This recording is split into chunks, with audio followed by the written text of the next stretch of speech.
하나님께서 우리 공동체에 주시는 성경 말씀 사사기 6장 17절부터 27절까지 거룩하신 하나님의 말씀입니다. 기드온이 그에게 대답하되 만일 내가 주께 은혜를 얻어 싸우면 나와 말씀하시니가 주 되시는 표징을 내게 보이소서.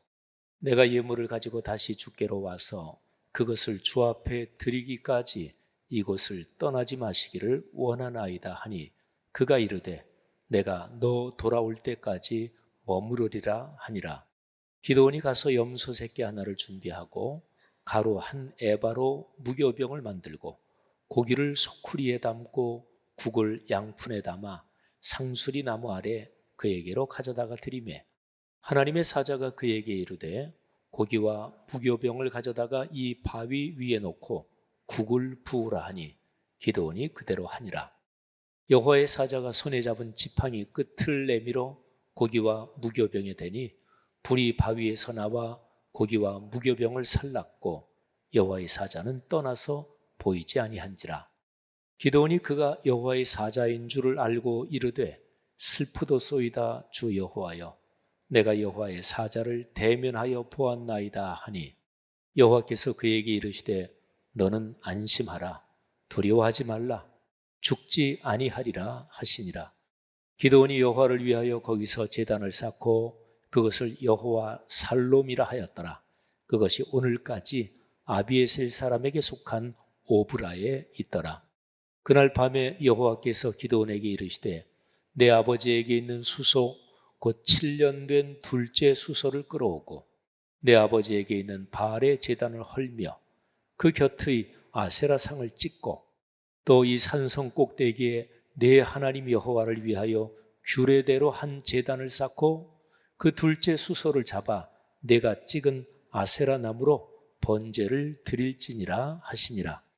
이에 기드온이 종 10사람을 데리고 여호와께서 그에게 말씀하신 대로 행하되 그의 아버지의 가문과 그 성읍 사람들을 두려워하므로 이 일을 감히 낮에 행하지 못하고 밤에 행하니라. 아멘. 두 가지 상황을 제가 한번 설명을 드릴 테니까 여러분들이 한번 머릿속에 상상을 해보십시오.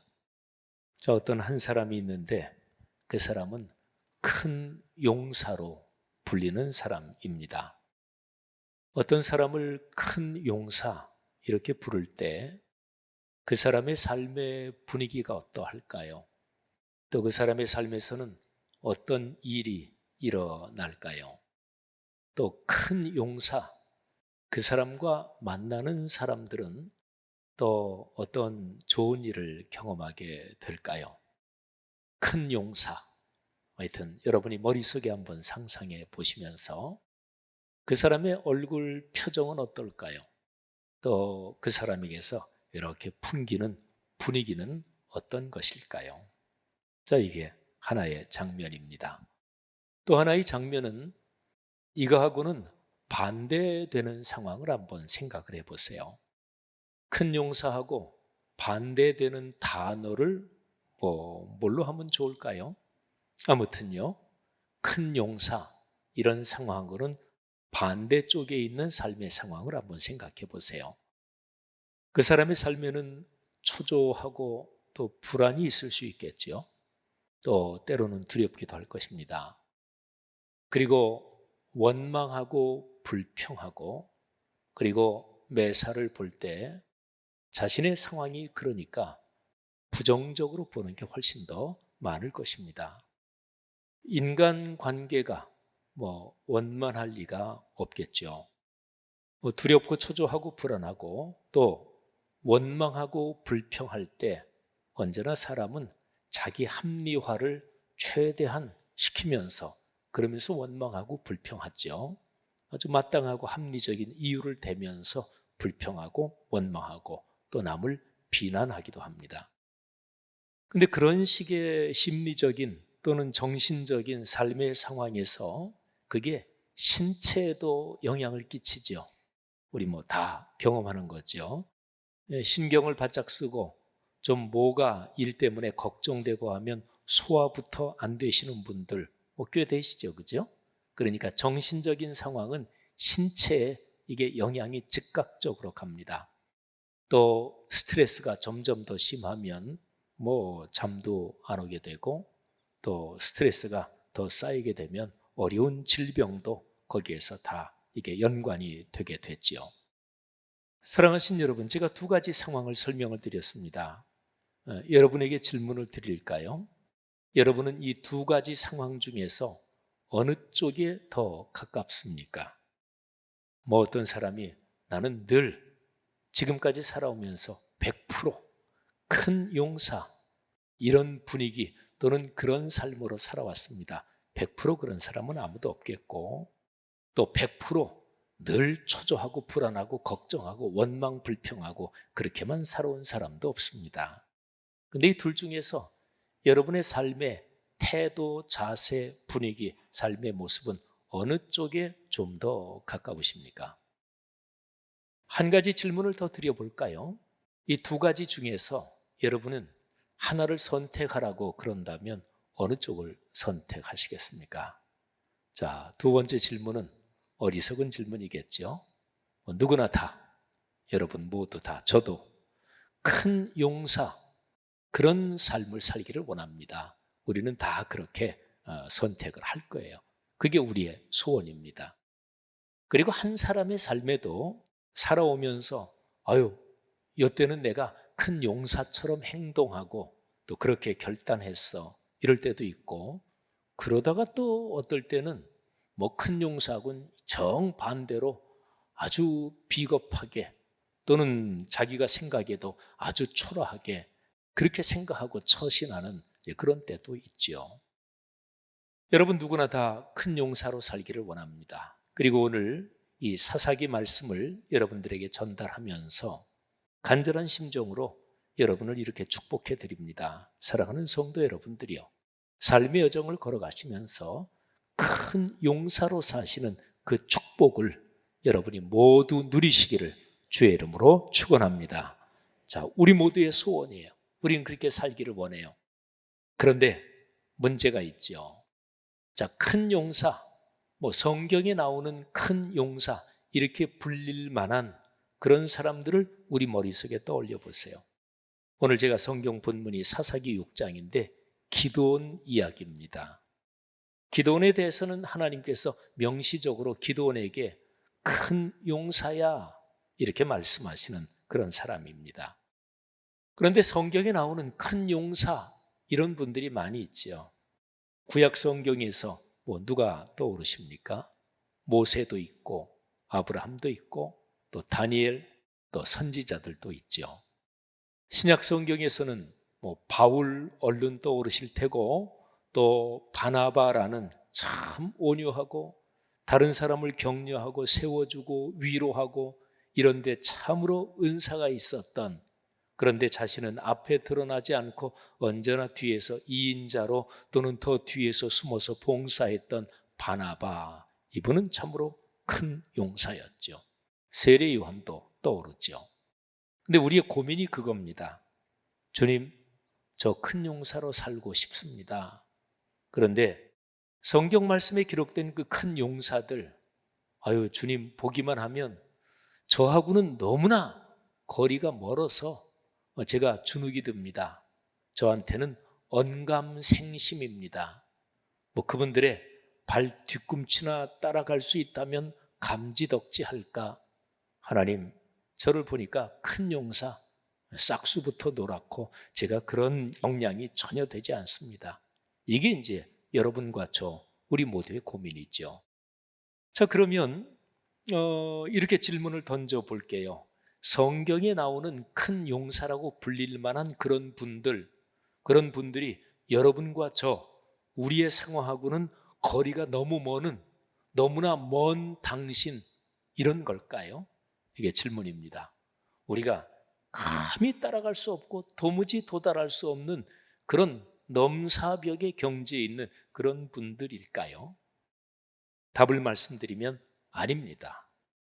여러분, 성경에 있는 하나님의 사람들 조금만 한번 찬찬히 묵상하면 그분들이 약점을 가졌고 또 그분들이 어떨 때 실수하고 실패하는 그런 모습이 오늘 여러분과 저 우리가 살아가는 삶의 모습하고 하나도 다를 바가 없다. 이런 거를 잘 알 수가 있어요. 자, 오늘 여기 사사기 6장 말씀에 기드온이 등장하는데, 자, 먼저는 이 기드온에게 하나님께서 큰 용사라고 부르시면서 이 일을 맡기셔요. 오늘 6장 12절, 14절, 16절, 자, 짝수지요. 한 절씩 건너뛰어서 12, 14, 16, 그리고 이제 오늘 설교 본문이 이어지는데요. 이 짝수절 세 군데서 하나님께서 기드온에게 계속해서 도전을 하시고 요청을 하십니다. 12절에서 야, 기드온, 너 큰 용사다. 그리고 14절에서 기드온, 너 가서 내 힘으로 내 민족을 구원해라. 그리고 16절에서 기드온, 내가 미디안 군대들을 칠 때 그 수많은 군대들을 한 사람을 치듯이 내가 그렇게 칠 거야. 이길 거야. 얼마나 강력한 말씀이에요. 그런데 아까 말씀드린 것처럼 여러분과 제가 만일에 내가 기드온 입장이었다면 아유, 어림도 없지. 그렇게 생각할 수밖에 없어요. 근데 보세요. 하나님의 이 세 번의 말씀을 듣고 기드온이 어떻게 반응하는지 한번 그거를 말씀드리겠습니다. 하나님이 기드온에게 말씀하시는 게 짝수절 12, 14, 16이잖아요. 그러면 그 사이에 있는 홀수절이 기드온이 어떻게 반응했나, 그 반응이 나옵니다. 12절에서 하나님이 기드온에게 큰 용사야 이렇게 말씀하시니까 기드온이 금방 불평하고 원망합니다. 하나님, 뭐 큰 용사인지 어떤지 그건 모르겠고요. 만일에 하나님이 우리와 함께 계시다면 우리 민족이 미디안의 압제를 받고 있고 우리가 지금 경제적으로 너무나 힘들고 이런 현실이 왜 닥쳤습니까? 그러면서 과거를 불평하고 그리고 현재도 불평하고, 그러니까 앞날도 캄캄합니다. 큰 용사가 불평, 불만, 원망하는 거 전혀 어울리지 않잖아요. 그렇죠? 큰 용사가 그러겠어요?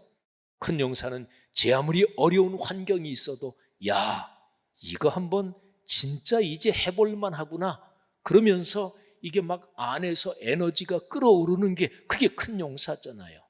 근데 하나님이 큰 용사야 그러니까 금방 나오는 게 불평, 불만, 그리고 하소연입니다. 하나님이 두 번째 또 말씀하십니다. 기드온, 내가 가서 내 힘으로 민족을 구원해라. 그러니까 기드온이 또 하는 얘기가 주님, 뭘 가지고 그 일을 하란 말씀입니까? 우리 므낫세 지파 중에서 우리 가문은 제일 약합니다. 그리고 우리 가문 아버지 집에서 저는 제일 작은 자입니다. 하나님, 뭐 될성 싶은 말씀을 좀 하시지요. 뭘 가지고 구원하란 얘기입니까? 또 이러잖아요. 큰 용사답지 않죠. 하나님이 세 번째 말씀하십니다. 내가 미디안 사람 치기를 한 사람 치는 것처럼 할 거야. 자, 이 정도 하니까 기드온이 조금 마음문이 열립니다. 그러니까 이게 하나님이 뭘 어떻게 도와주실래나? 그래서 조금 열려서 기드온이 이렇게 얘기하는 거예요. 오늘 설교 본문 17절부터 이어지는 내용이에요. 이제 기드온에게 나타나서 이렇게 전하는 그 사람에게 만일 당신이 하나님이 보내신 하나님의 사자가 맞다면 나한테 표징을 한번 보여주세요. 그러면서 기드온이 잠깐만 기다리시면 제가 당신에게 드릴 음식, 하나님께 드릴 음식을 좀 준비해 올 테니까 그 음식 잡수시고 하나님이 당신을 보내서 내게 말씀하시는 게 분명하다. 그 표징, 그 표시를 좀 보여주세요. 그래서 기드온이 급히 가서 음식을 준비합니다. 염소 새끼 하나 잡아서 준비하고, 그리고 밀가루로 무교병 떡을 만들고, 또 그래서 그 고기를 소쿠리에 담고 또 양푼에다가 그 국도 담고 해가지고 아마 이런 큰 소반에다가 이만큼 담아가지고 왔을 거예요. 뭐 급히 염소 새끼를 잡느라고 시간도 어느 정도 걸리고 그랬겠죠. 근데 여호와의 사자가 기드온에게 하여튼 너 올 때까지 안 갈 테니까 염려 말고 갔다 와라. 기드온이 그걸 갖고 온 걸 가지고 그 나타난 하나님의 사자에게 드립니다. 그때 하나님의 사자가 얘기합니다. 이 바위 위에다가 고기, 무교병 다 이렇게 올려놓고 너 국 가져온 거 있잖아. 그 국물을 이 위에다가 다 부어라. 기드온이 시키는 대로 했습니다. 근데 하나님의 사자가 들고 있는 지팡이를 그 고기 그리고 무교병의 그 끄트머리를 갖다 댔습니다. 그러더니 갑자기 바위에서 불이 확 나와서 그 고기와 무교병을 다 살라버렸어요. 그리고 그 순간 그 하나님의 사자가 사라졌습니다. 하나님의 사자가 지팡이 끝을 대니까 불이 나와서 그 재물을 다 살랐다. 이거는 하나님 앞에 번제 제사로 바쳐졌다.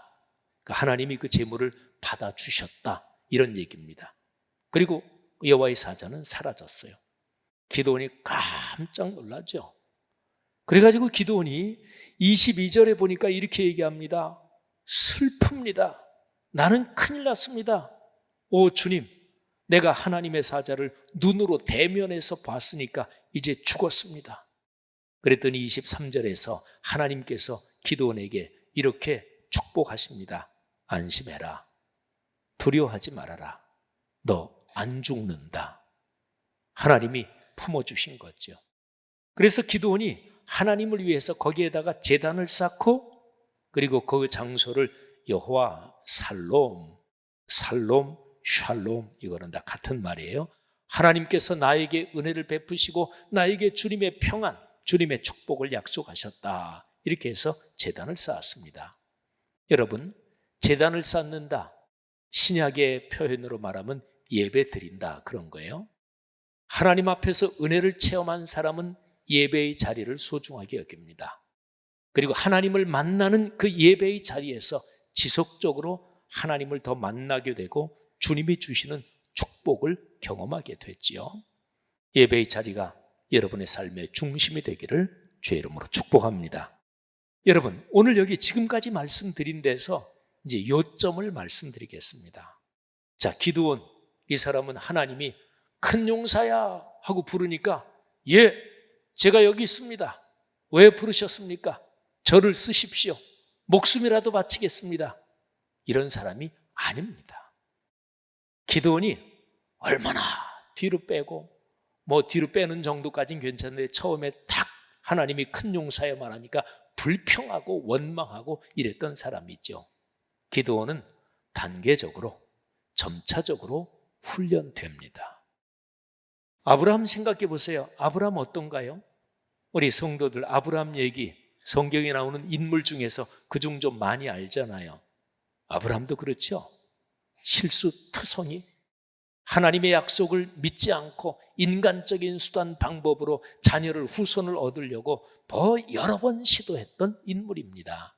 아브라함도 단계적으로 하나님의 사람 큰 용사로 만들어져 가는 거예요. 모세 마찬가지고요. 바울도 마찬가지고.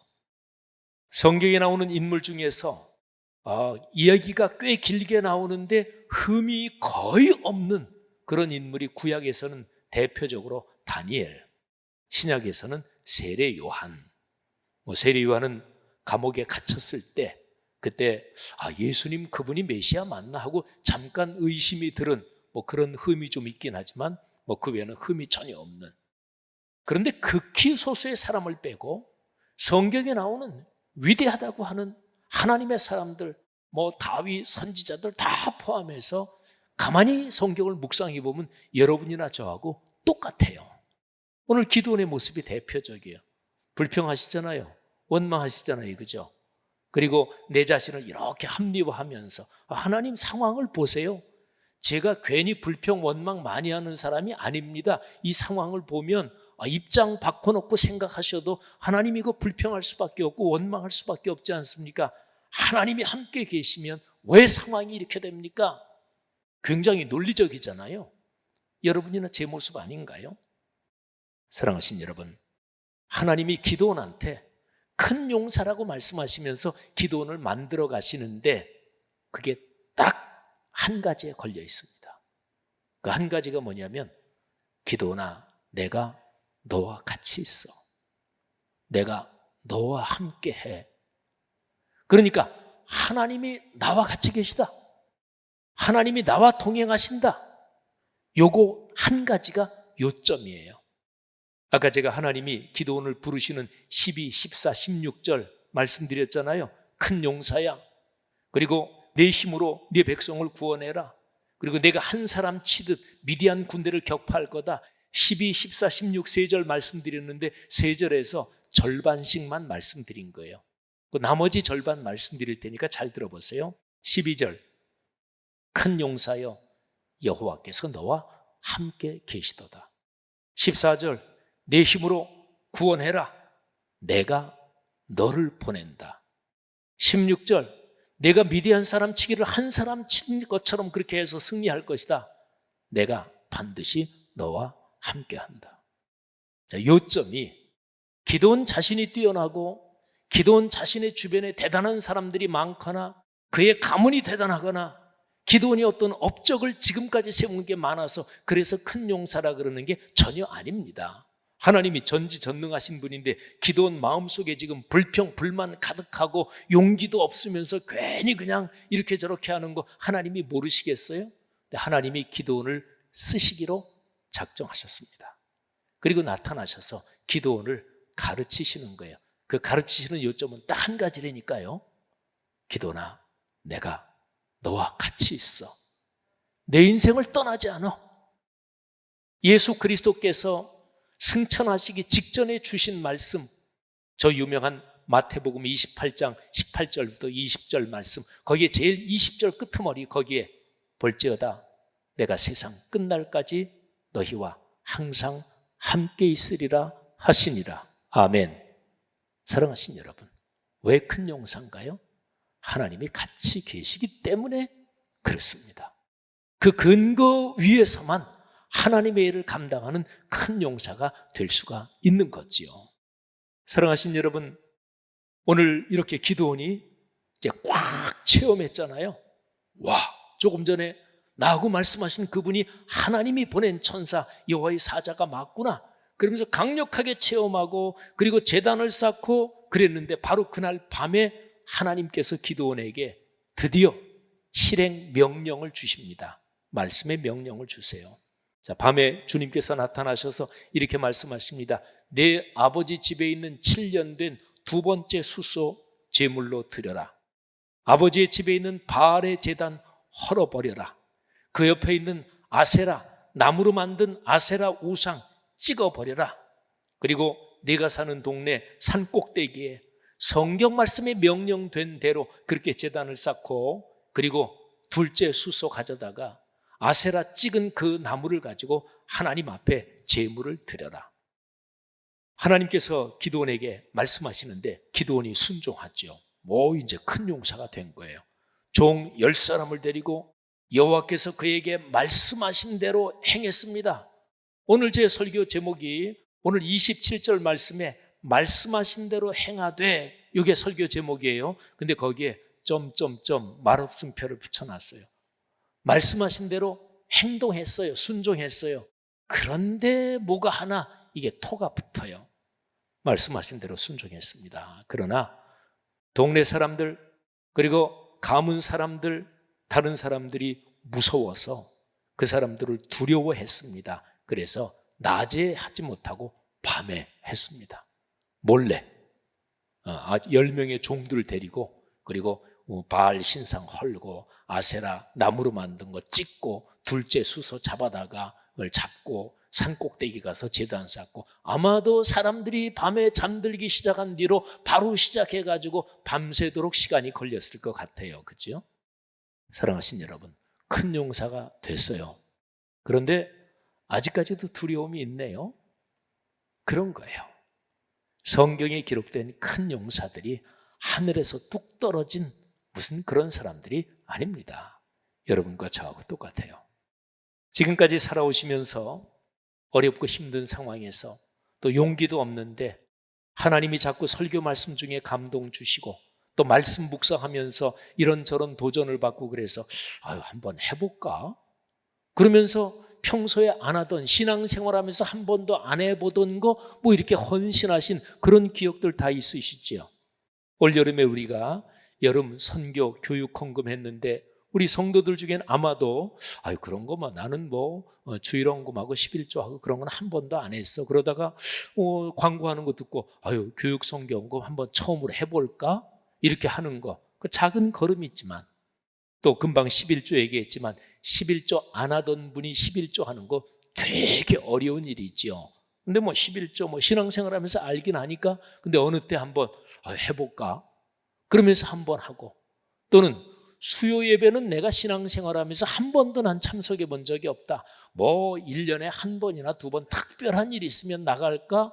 그러던 사람이 어떤 도전 때문에 그래 일주일 중에 주중에 가운데 저녁 시간에 내가 하나님께 예배 드리는 시간으로 내 삶의 일정을 정한다 하고서 수요 예배 참석하고 이런 게 다 한 걸음 아직까지 부족하지만 한 걸음이에요.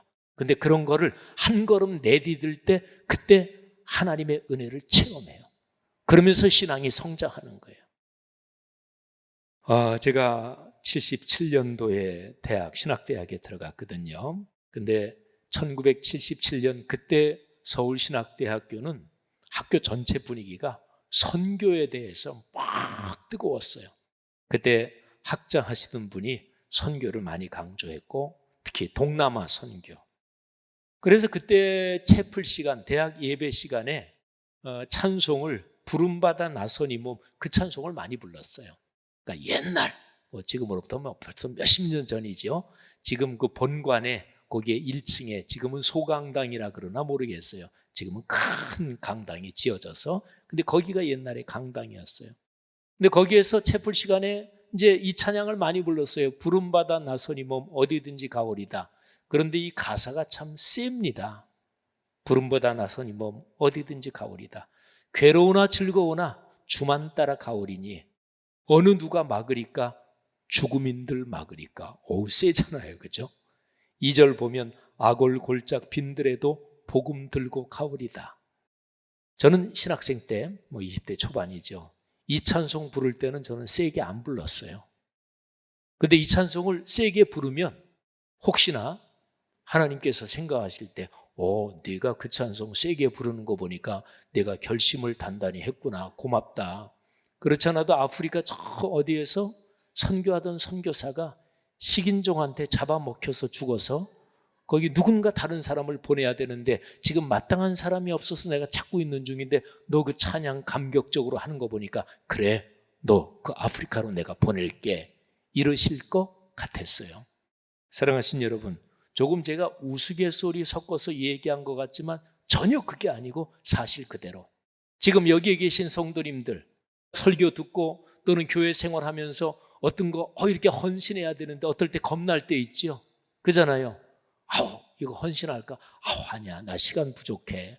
헌금할까 생각하다가 이거 이렇게 헌금하면 뭐 이게 부족하지. 여러분 헌신하고 싶은 마음이 있는데 겁날 때 있잖아요. 그러니까 제가 지금 말씀드린 거는 그 젊은 날의 심정 그대로예요. 진짜 하나님이 아프리카로 저는 선교사로 헌신하고 싶은 그런 생각은 없었던 사람이니까. 세월이 많이 흘렀습니다. 그리고 제가 한 2년 전부터는 그때 하나님 앞에 되게 심하게 책망받고 혼나고 하나님 말씀을 묵상하고 교회 공동체를 말씀 묵상 소그룹 위에 세우는 일에 제 목숨을 바칩니다. 이 일에 죽도록 충성합니다. 하나님이 여기에 제 삶을 다 겁니다. 그러니까 저는 지금은 323장 감격적으로 부를 수 있습니다. 사랑하신 여러분 모두의 삶에 큰 용사의 길을 가는 그런 축복이 있기를 주의 이름으로 축원합니다. 하나님께서 여러분을 자상하게 이끄실 거예요. 믿으시기를 바랍니다.